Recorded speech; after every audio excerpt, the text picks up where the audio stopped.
Hello everyone, very good morning to all of you. आप सभी का स्वागत है जेआरएफ अड्डा प्लेटफॉर्म पे। मैं आयुषी आज आपके लिए लेके आई हूँ दिसंबर 2024 के लिए एक बहुत इंपॉर्टेंट सेशन। जो भी बच्चे यूजीसी नेट एग्जामिनेशन की तैयारी करने वाले हैं, दिसंबर 2024 हमारा टारगेट अटेम्प्ट है। तो अभी फ़िलहाल हमारे पास जो है लगभग 90 से 100 दिन का समय है जिसमें हमारा एग्जामिनेशन हो जाएगा। तो अब किस तरीके से जो है हमें ध्यान से समझना होगा, और स्पेसिफिकली पेपर 1 की अगर हम बात करें, जहाँ पे जो है सबके लिए एक पेपर कॉमन पेपर रहता है और उसमें वैरायटी ऑफ क्वेश्चंस आपको देखने को मिलते हैं। तो आज इस वीडियो में मैं बात करूँगी एक स्पेसिफिक यूनिट की, जो है यूनिट नंबर 5 हमारे पेपर 1 जनरल पेपर में, मैथमेटिकल रीजनिंग। मैथमेटिकल रीजनिंग एक ऐसी यूनिट है जहाँ से आपको बिल्कुल सर्टेन टॉपिक्स देखने को मिलते हैं एंड साथ ही साथ आपका जो क्वेश्चन अगर आपने कंसेप्ट समझ लिया तो बहुत ईजिली आपका सोल्व हो जाएगा। तो बहुत ज़्यादा स्कोरिंग ये यूनिट आपके लिए हो सकती है अगर आप बिल्कुल बेसिक्स टू एडवांस हर कंसेप्ट को अच्छे से समझते हुए चलेंगे। एक डिस्क्लेमर मैं आपको स्टार्टिंग में ही देना चाहूँगी। अगर आप सोच रहे हो कि mathematical reasoning is just about tricks, तो ऐसा नहीं है। अगर आप सिर्फ ट्रिक्स के भरोसे मैथमेटिकल रीजनिंग के पेपर को सॉल्व करना चाहते हैं, मतलब मैथमेटिकल रीजनिंग का पोर्शन कवर करना चाहते हैं, तो वो शायद थोड़ा मुश्किल हो जाएगा। आपको 2-4 क्वेश्चन बहुत अच्छे से समझ आएंगे, बट उसके अलावा आप कोई क्वेश्चन नहीं कर पाओगे, क्योंकि ट्रिक का मतलब ये नहीं है कि आपको जो है हर क्वेश्चन एक ट्रिक से मिल जाएगा। हर क्वेश्चन के लिए अलग ट्रिक होती है, हर कंसेप्ट के लिए एक बेसिक चीज़ होती है जो आपको समझनी होगी। तो वो बेसिक चीज़ समझ जाओगे तो कोई भी क्वेश्चन सॉल्व कर जाओगे, बट अगर ट्रिक समझने लगोगे तो हर क्वेश्चन में हर नई ट्रिक लगते हुए आपको दिखाई देगी।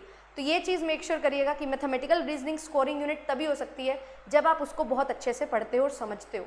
एंड जो सिलेबस मैं आपके साथ अब डिस्कस करने वाली हूँ उसको भी समझते हुए चलेंगे कि क्या सिलेबस मेंशन्ड है और एक्चुअल में क्या पूछा जाता है और उसको किस तरीके से प्रिपेयर करना है।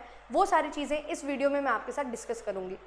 मेरा नाम आयुषी। अगर आप मुझे for the very first time देख रहे हैं, आपके लिए पेपर 1 एंड पेपर 2 कॉमर्स की क्लासेस लेके आती हूँ। कॉमर्स की classes commerce spotlight by JRF Adda channel पे होती हैं। डेडिकेटेडली कॉमर्स के लिए एक सेपरेट प्लेटफॉर्म है, तो आप लोग शाम को 5 बजे ज्वाइन कर सकते हैं। और इस चैनल पे मैं आपके लिए पेपर 1 में मैथ्स और डीआई के पोर्शन को कवर करती हूँ एंड पेड क्लासेस में भी मैं आपको मैथ्स और डीआई पढ़ाती हूँ एंड पेपर 2 कंप्लीट करवाती हूँ। तो आप लोग ज्वाइन कर सकते हैं, जेआरएफ अड्डा एप्लीकेशन को डाउनलोड कर सकते हैं। सारी पीडीएफ्स आपको यहीं से मिल जाएंगी। टेलीग्राम के माध्यम से भी आप ज्वाइन कर सकते हैं। And these are the selections जो जेआरएफ अड्डा ने दिए, 500 प्लस सिलेक्शन। इस बार टारगेट 1000 प्लस का है, तो सुपर 100 बैच भी आपके लिए बनाया गया है। ये कुछ कॉमर्स के एस्पिरेंट्स हैं जिन्होंने अपना एग्जामिनेशन क्रैक किया है, तो आप भी इस लीग का पार्ट बन सकते हैं और एनरोलमेंट ले सकते हैं। पेपर 1 के लिए आप ऑफलाइन बैचेस भी ज्वाइन कर सकते हैं एंड पेपर 1 प्लस पेपर 2 अगर आपको कॉम्बो चाहिए तो आपके लिए जो है पेपर 1 प्लस पेपर 2 के ऑनलाइन कोर्सेज हैं इन सभी फीचर्स के साथ। कुछ भी पूछना है आप लोग कॉल कर सकते हो एंड आपको यहाँ पे सारे फीचर्स मिल जाते हैं। ये जो चीज़ है ये नहीं है, ठीक है। तो कोई डाउट क्लियरिंग सेशन आपके वीडियो चैट के माध्यम से नहीं होंगे। नॉर्मली जो क्लासेस होती हैं जैसे यूट्यूब पे होती है, आप चैट के थ्रू बात कर सकते हो, तो वही सेम चीज़ रहती है। बट येस, आपके जो है ग्रुप बन जाते हैं टेलीग्राम पे, तो आप आपस में भी डिस्कस कर सकते हैं एंड टीचर भी आपको जो है डाउट क्लियरिंग सेशन में आपके डाउट सॉल्व करके देगा। बट ऑडियो वीडियो ऐसा कुछ नहीं है, ठीक है। तो ये चीज़ को ध्यान में रख लेना कोर्स लेते हुए। एंड सारी चीज़ें 10 साल के previous year papers, test series, handbooks, interview guidance programme, crash course, ये सारी चीज़ें आपको मिल जाएंगी। हैंडबुक में आपको बता दूं कॉमर्स की सिर्फ इंग्लिश में है, ठीक है। एंड साथ ही साथ 2023 में मैंने हैंडबुक अपडेट की थी, उसके बाद कोई हैंडबुक अपडेट नहीं हुई है, तो 2023 तक का ही आपको सारा कुछ मिलेगा। But yes, of course classes में मैं आपको अपडेट करवा देती हूँ, तो आपको अगर लगता है सूटेबल तो आप ले सकते हैं बैचेज में एनरोलमेंट। ये सारी चीज़ें हैं जो आपको प्रोवाइड की जाती हैं। टॉपिक वाइज क्विजेस भी आपको मिलते हैं। डाउट क्लियरिंग सेशन बिल्कुल बढ़िया तरीके से मैं सॉल्व करती हूँ। पेपर 1 एंड पेपर 2 के कोर्सेज आप सेपरेटली भी बाय कर सकते हो। अभी बात करते हैं यूनिट नंबर 5 जो है हमारी मैथमेटिकल रीजनिंग। तो यहाँ पे क्या चीज़ आपको दी हुई है, देखने में बहुत छोटा सा सिलेबस लग रहा है ना। Types of reasoning, deductive, inductive, हम लॉजिकल रीजनिंग में भी पढ़ते हैं। नंबर सीरीज की बात आती है, letter series, coding and decoding की बात आती है, ये आपसे पूछे जाते हैं, कोड्स एंड रिलेशनशिप। साथ ही साथ मैथमेटिकल एप्टीट्यूड की बात करें तो रेशो, प्रोपोर्शन, एवरेज, परसेंटेज, ये आपसे पूछा जाता है। फिर profit and loss, time and work, time speed and distance, ये सिंपल इंटरेस्ट, कंपाउंड इंटरेस्ट, ये टॉपिक्स आपके पूछे जाते हैं। तो कहने को सिर्फ ये आपके 10 से 12 टॉपिक हैं जो आपसे पूछे जाएंगे, बट क्या एक्चुअल में सिर्फ यही 10 से 12 टॉपिक्स होते हैं? अगर मैं आपको लास्ट 10 ईयर्स का ट्रेंड एनालिसिस करके बताऊं तो आपका जो सिलेबस है वो सिर्फ ये नहीं है। सिलेबस में इतना कुछ है, ये सब कुछ है जो आपको पढ़ना पड़ता है। तो ये जो सारी चीज़ें हैं ये हमारा मैथमेटिकल रीजनिंग का पोर्शन कवर करता है। इसमें number series, letter series, coding decoding बिल्कुल आपसे पूछी जाएंगी। एंड जिस तरीके से अब कोडिंग डिकोडिंग जो है मैच द कॉलम की तरीके से आने लगे हैं, तो ऐसा नहीं है कि ये नंबर, ये वर्ड है, ये इसका कोड है तो आप इस वर्ड का कोड बता दो। आपको 3 से 4 वर्ड्स दिए जाएंगे, उनको आपने मैच करना है, कौन सा वर्ड किस कोड के साथ मैच होगा। पैटर्न जो है वो आपको यहाँ पे डिकोड करना पड़ेगा और एक पैटर्न जो है वो सभी ऑप्शंस में फॉलो करता है, उस बेसिस पे आपको मैच करना होता है। ये चीज़ है जो हमें देखने को मिलती है। नंबर सीरीज़, लेटर सीरीज़ आपके पास आती है तो बिल्कुल आपके पास अभी इस तरीके की सीरीज़ भी आने लगी हैं, जैसे A-C-D, ठीक है, फिर डैश डैश C-D, इस तरीके से आपको दिया जाता है तो आपको फिल करना है, ठीक है। तो यहाँ पे आपको दिया जाएगा कि यहाँ पे क्या चीज़ आएगी, B-C-A-B, ठीक है। देन इसके बाद जो है A, ये इस तरीके से आपको दिया जाएगा कि आपको इसको फिल करना है। तो बताइए कौन सा ऑप्शन सही है। कोई इस तरीके से जो है दे दिया जाएगा, ऑप्शंस दे दिए जाएंगे 3-4, आपको बताना है कौन सा यहाँ पे सूटेबल रहेगा। तो जितना भी आपके पास यहाँ पे सीरीज़ में पोजीशंस हैं उनको आप डिवाइड करते हैं, 4-4 का पेयर बन रहा है, 4-4 का बना लो, 5 का बन रहा है, 5 का बना लो। एक कॉमन पैटर्न दिखाई देगा तो ABCD यहाँ पे दिखाई दे रहा है तो BC, फिर यहाँ पे A-B एंड यहाँ पे A-D आ जाएगा। तो B-C-A-B, A और B और D, ये चीज़ हमारे पास आ रही है A और D, तो ये ऑप्शन हमारा करेक्ट ऑप्शन हो जाएगा। इस तरीके से जो है लेटर सीरीज़ आपसे पूछी जाती है। एंड साथ ही साथ और भी पैटर्न हो जाते हैं, जैसे कि यहाँ पे कुछ भी PQR दे दिया, यहाँ पे ABC दे दिया है ना, यहाँ पे जो है EFG दे दिया, इस तरीके से आ जाते हैं, ठीक है। तो यहाँ पे कोई भी आपको जो है एक पैटर्न पता करना होगा, इसमें और इसमें सेम रिलेशन होगा, फिर सेम इसी में इसमें होगा, फिर जो रिलेशन इनमें होगा वो इस तरीके से होगा, लास्ट वाले अल्फ़ाबेट्स में एक रिलेशन होगा। तो अलग अलग तरीके से अलग अलग रिलेशंस जो हैं ये आपको दिए जाते हैं, आपको डिकोड करने होते हैं। तो ये एक चीज़ होती है सबसे पहले हमें जो यहाँ पे ध्यान में रखना है। फिर इसके बाद सेकंड आता है एनालॉजी। एनालॉजी क्या होता है? एनालॉजी का मतलब है कि जहाँ पे आप जो है, आपको एक चीज़ दी हुई है, उससे रिलेटेड एक वर्ड दिया हुआ है या फिर कोई नंबर है, सेम वही रिलेशनशिप आपको दूसरे सेट में भी पता लगाना है, तो वो होती है एनालॉजी, जहाँ पे हम सिमिलैरिटी फाइंड आउट करते हुए मैथमेटिकल रीजनिंग को यूज़ करते हुए जो है अपने नंबर्स को फाइंड आउट करते हैं। देन इसके बाद blood relation, direction sense, sitting arrangement, ये आप लॉजिकल रीजनिंग में भी ले सकते हैं, मैथमेटिकल रीजनिंग में भी ले सकते हैं, क्योंकि पेपर में यहाँ पे रिलेशनशिप मेंशन है ना, कोड्स एंड रिलेशनशिप। तो मैंने यहाँ पे जो है सिटिंग अरेंजमेंट, डायरेक्शन सेंस को इसी तरीके से ले लिया क्योंकि यहाँ पे नंबर्स यूज़ होते हैं, एंड ब्लड रिलेशन को भी मैंने यहीं पे इंक्लूड कर लिया है कि आप मैथमेटिकल रीजनिंग में ही इसको ले सकते हो, जहाँ पे आपके पास डिफरेंट जनरेशन्स होंगे, उनके बीच में रिलेशंस होंगे, वो आपको पता लगाना होता है। डायरेक्शन सेंस में आप एक पर्सन है, एक जगह से निकला, इस डायरेक्शन में गया, इतना मूव किया, फिर वो एक पर्टिकुलर प्लेस पे पहुंच गया, तो आपको डिस्टेंस बताना होता है, डायरेक्शन बतानी होती है, स्मॉलेस्ट डिस्टेंस बताना होता है। तो पाइथागोरस थ्योरम वगैरह आप लगाते हो तो डायरेक्शन सेंस के सवाल बनते हैं। फिर सिटिंग अरेंजमेंट की ऊपर से इतनी रैंक है, लास्ट से इतनी रैंक है, तो बताइए कितने बच्चे हैं क्लास में, है ना, एक बच्चे का रैंक इतना है, दूसरे का इतना है, बीच में उनके इतने बच्चे बैठे हैं, तो कितने मैक्सिमम स्टूडेंट्स या मिनिमम स्टूडेंट्स हो सकते हैं, वो सिटिंग अरेंजमेंट के क्वेश्चन होते हैं। सर्कुलर वे में बच्चे हैं जो बैठे हैं, रेक्टेंगुलर में है, एक लीनियर अरेंजमेंट है, इस तरीके से सिटिंग अरेंजमेंट वाले सवाल आपके होते हैं। फिर इसके बाद एक और नेक्स्ट यहाँ पे आता है पर्टिकुलर पोर्शन, जहाँ पे हमारी अरिथमेटिक टेक्निक्स आपसे पूछी जाती हैं, fraction, percentage, ratio, proportion and average. ये 4 चीज़ें हैं जो DI का भी आपके लिए बेस बनाती हैं, एंड जो बाकी अदर हमारे यहाँ पे टॉपिक्स हैं, प्रॉफिट एंड लॉस हो गया, टाइम एंड वर्क हो गया, time speed distance, simple interest, compound interest, इनके लिए भी ये जो है बेसिक्स हैं, क्योंकि इन्हीं की एप्लीकेशन यहाँ पे यूज़ होती है। तो ये जो है ये टॉपिक आपके लिए बहुत ज़्यादा इंपॉर्टेंट हो जाता है, एंड ना केवल यहाँ पे इनकी एप्लीकेशन यूज़ होती है बल्कि डायरेक्ट क्वेश्चंस भी यहाँ से आते हैं, क्योंकि मेजर पोर्शन जो हमारे सिलेबस में मेंशन्ड है वो यहाँ पे फ्रैक्शन, रेशो, प्रोपोर्शन, एवरेज इसी का ही है, परसेंटेज का ही है। तो यहाँ से आपके इक्वेशन वाले क्वेश्चंस काफ़ी बन जाते हैं, प्रॉपर्टीज़ ऑफ एवरेज के क्वेश्चंस काफ़ी बनते हैं, रेशो की प्रॉपर्टीज़ और परसेंटेज का यूज़ मिक्स करके क्वेश्चंस काफ़ी बनते हैं, इक्वेशंस बनाई जाती हैं, 2 इक्वेशन बना के मान लो इतने हमारे पास जो है टोटल व्हील्स हैं, इतने हमारे पास टोटल व्हीकल्स हैं, और एक व्हीकल पे 3 व्हीलर्स है, एक व्हीकल जो 2 व्हीलर है, तो उसके अकॉर्डिंग आपको बताना होता है कितने 3 व्हीलर्स और कितने 2 व्हीलर्स हमारे पास हैं अल्टीमेटली। इस तरीके से इक्वेशन वाले क्वेश्चन बनते हैं और आपको सॉल्व करना होता है। और यहाँ पे इस तरीके से भी क्वेश्चन दिए जाते हैं, टोटल इतने बच्चे हैं, इतने बच्चों ने इतना स्कोर किया, इतने बच्चों ने इतना स्कोर किया, इतनी गर्ल्स हैं, इतने बॉयज़ हैं, इतने लोग पास हुए हैं, तो बताइए टोटल गर्ल्स कितनी पास हुई, टोटल बॉयज़ कितने फेल हुए। वो टाइप के क्वेश्चन आपके यहाँ पे बन जाते हैं। फिर इसके बाद अगर हम देखें तो नेक्स्ट हमारे पास यहाँ पे आता है time and work, profit and loss, जिसमें डिस्काउंट भी इंपॉर्टेंट है, time, speed, distance, simple interest, compound interest. ये 4 टॉपिक ऐसे हैं जहाँ से हर बार एक टॉपिक का वेटेज आपको देखने को मिलेगा जो ज़्यादा होता है। इस बार टाइम एंड वर्क के क्वेश्चन बहुत सारे थे, ठीक है। Last time profit and loss के क्वेश्चन आ गए थे। Last to last time time, speed and distance काफ़ी पूछा गया। फिर उससे पहले जो है सिंपल इंटरेस्ट, कंपाउंड इंटरेस्ट से बहुत सारे क्वेश्चन बने, मतलब अगर 10 शिफ्ट आ रही हैं तो 8 शिफ्ट में CISI का क्वेश्चन था। इस बार अगर आपकी 20 शिफ्ट हुई हैं तो 15 शिफ्ट में टाइम एंड वर्क का क्वेश्चन था, ठीक है। ये एक ना एक टॉपिक जो है वो थोड़ा सा एम्फेसाइज किया जाता है, बट येस अल्टीमेटली आपके ये जो सारे टॉपिक्स हैं इनसे सवाल आते ही हैं। और जो प्रॉफिट एंड लॉस है वो पूरा का पूरा परसेंटेज बेस्ड है, तो परसेंटेज का क्वेश्चन बोल लो, प्रॉफिट एंड लॉस का क्वेश्चन बोलो, एक तरीके से सॉल्व होने वाले क्वेश्चन होते हैं। ऐसे ही हमारा जो रेशियो एंड प्रोपोर्शन है और जो फ्रैक्शन है वो हमारा सिंपल इंटरेस्ट, कंपाउंड इंटरेस्ट में यूज़ होता है।